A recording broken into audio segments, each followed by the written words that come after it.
sehebat apa sih sebenarnya Hasto, ya kan? Sehebat apa sih Tom Lembong, ya kan? Apakah itu pertama? Kedua, apakah ada kepentingan tertentu ya yang menggerakkan hati Prabowo supaya membebaskan Tom Lembong dan Hasto? Kedua, ketiga, apakah pengaruh Mulyono sudah nggak ada lagi? Dan ini mutlak keinginan dan keputusan Prabowo seorang, bukan karena ditunggangi Mulyono. Subscribe media-media Islam daripada kita subscribe media-media maksiat.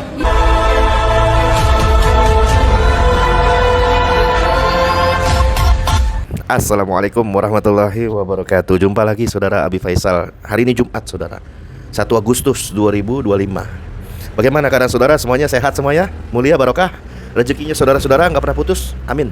Amin, Allahumma amin. Amin ya robbal alamin. Pokoknya masih panjang umur perubahan, panjang umur perjuangan. Nggak mau berubah, nggak mau berjuang. Apa kabar otak? Ini abolisi, pengampunan, apalagi sehebat apa sih sebenarnya Hasto, ya kan? Sehebat apa sih Tom Lembong, ya kan?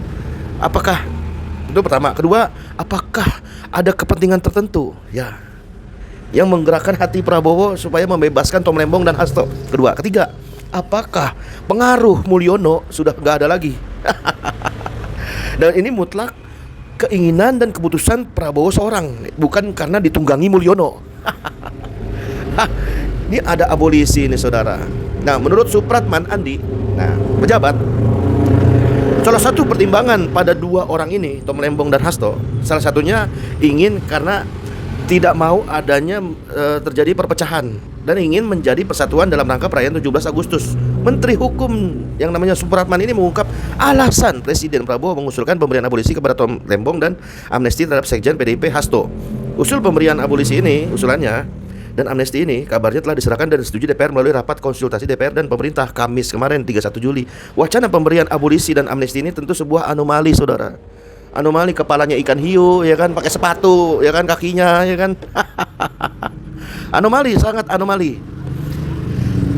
Cangkir kopi, ya kan, punya tangan, punya kaki, ya kan, anomali itu mah. Sangat anomali saudara, sangat aneh bin ajaib, ya kan, sangat anomali. Karena ini adalah diduga kuat ya, bukan nuduh, mengesampingkan proses hukum melalui tindakan politik. Siapa? Politik Presiden Prabowo Subianto dan CSCS-nya, ya kan. Nah, langkah tersebut jika teruskan akan mengkonfirmasi Indonesia adalah bukan negara hukum, tapi negara kekuasaan. Nah, seluruh tahapan proses kan banyak drama, sidang ini, sidang itu, ya kan, seluruh tahapan prosedur hukum yang telah ditempuh oleh aparat penegak hukum dari sejak awal penyelidikan, penyidikan hingga peradilan yang menghasilkan putusan menjadi seolah-olah tidak ada harganya, tidak ada nilainya karena diabaikan dan disampingkan oleh keputusan politik presiden yang disetujui oleh DPR. Nah, sekarang pertanyaannya, kenapa cuman hanya Tom Lembong dan Hasto? Mana tuh yang namanya amnesti dan abolisi kepada Gus Nur, Bambang Tri, Habib Rizik dulu sempat dipenjara, ya kan, Ustadz Maher, mana? Kepada ulama mana? Habaib mana? Ya kan? Kan itu tanda tanya besar kan.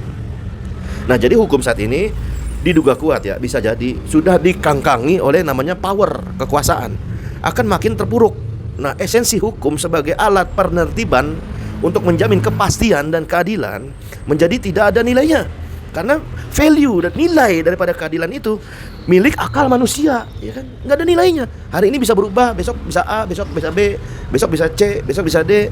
Semuanya sudah diduga kuat dirampas oleh kekuasaan, dan kepastian hukum hilang karena kendali hukum sudah berpindah ke otoritas kekuasaan.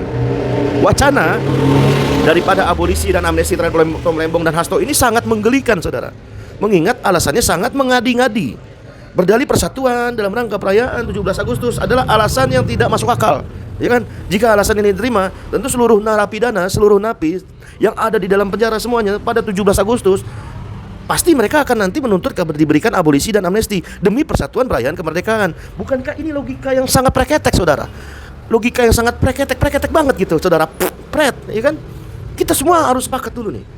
Sepakat, putusan Tom Lembong sangat dipaksakan, tidak sesuai dengan fakta persidangan dan mencederai rasa keadilan masyarakat. Namun, bukan berarti pembenahannya melalui otoritas politik kekuasaan, sehingga seolah-olah otoritas ini, kebenaran itu ada di tangan kekuasaan. Nah, berkaca dari fakta ini saudara, ya, semestinya Prabowo, ya kan, Presiden segera melakukan perbaikan sistem SDM dan juga Pranata agar Indonesia ini lebih baik lagi. Bukan hanya sekedar harapan, tapi beneran. Bukan hanya sekedar omon-omon, tapi asli, beneran, prakteknya ada.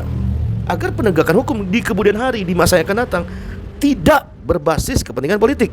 Nah, alasan demi persatuan ini jika tidak dikontrol, jika tidak ditartar, jika tidak dibina, maka masyarakat serba permisif dengan alasan demi kebebasan Tom Lembong nantinya juga berpotensi akan disalahgunakan kepentingan lain, misal untuk mengabolisi dan memberikan amnesti nanti pada kasus ijazah yang diduga palsu Jokowi, ya kan?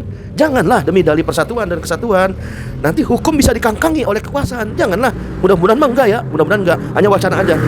Padahal Pak Presiden bisa menempuh jauh yang lebih beradab, jalur yang lebih beradab, misalnya memanggil Tom Lembong, memanggil Hasto dan lain sebagainya. Apalagi khususnya buat Jokowi bisa menunjukkan ijazah milik aslinya di depan publik, sebagaimana ijazah aslinya Dr. Tipa diunjukin di depan publik, ya kan? Belum lagi kasus hiruk pikuk rekening rakyat yang diblokir PPATK.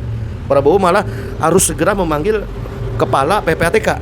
Nah, setelah itu semua rekening rakyat kembali bisa diakses dan masalah selesai. Nah, tapi dalam kasus ijazah Jokowi, karena Prabowo tak kunjung manggil Jokowi tapi malah manggil rektor UGM-nya, padahal keriuhan sudah pembelahan anak bangsa hingga 12 orang terlapor, itu sudah makin kacau sekali, saudara.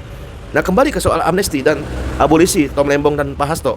Nah, masalah utama bukan pada pembebasan keduanya, bukan. Melainkan yang harus diwaspadai ada dua hal. Pertama, langkah ini akan merusak alur penegakan hukum. Timelinenya rusak, bahkan merusak tatanan yang katanya sistem hukum positif.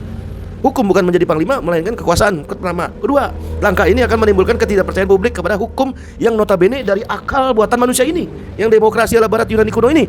Bahkan seolah-olah akan menganggap kekuasaan adalah penolong dan penyelamat kebenaran dan keadilan. Ujung-ujungnya, ya kan, Presiden Prabowo akan dianggap masyarakat sebagai pahlawan kesiangan. Nah, ketiga, dikhawatirkan langkah ini adalah prakondisi agar masyarakat melupakan kasus ijazah palsu Jokowi. Ya, diduga kuat kalau ada.